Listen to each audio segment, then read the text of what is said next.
Lisa Laflamme. Good evening. Russia claimed its biggest victory of the war today, claiming to have seized Mariupol.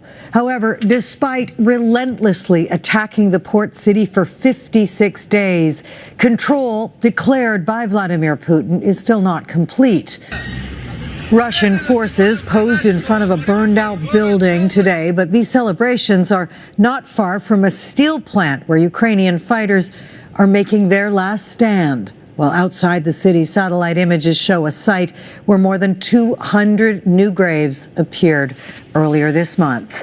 CTV's Danielle Hamamdjian is in Ukraine tonight and starts us off. After 8 weeks of war and the worst of it right here in Mariupol, the Russians declared the city now reduced to rubble, liberated. Even if the Azovstal steel plant remains in the hands of Ukrainian fighters, who are holed up in a sprawling network of tunnels along with up to 1,000 civilians.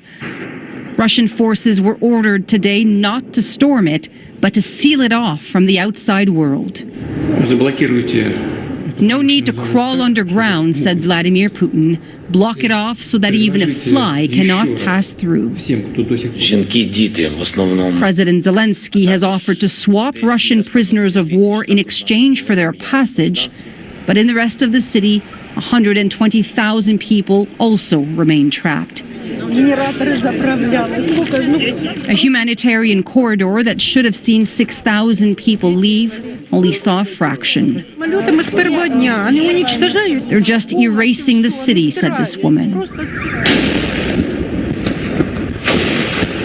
No corner of Ukraine is immune to Russian strikes at the moment, especially not in the east, where fighting has intensified.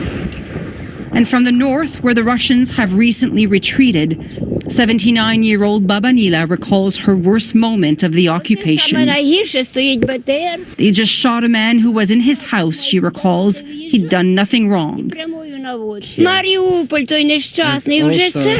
My heart bleeds for Mariupol, she says.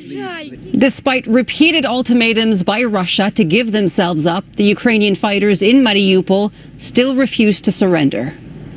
Lisa. Incredible bravery.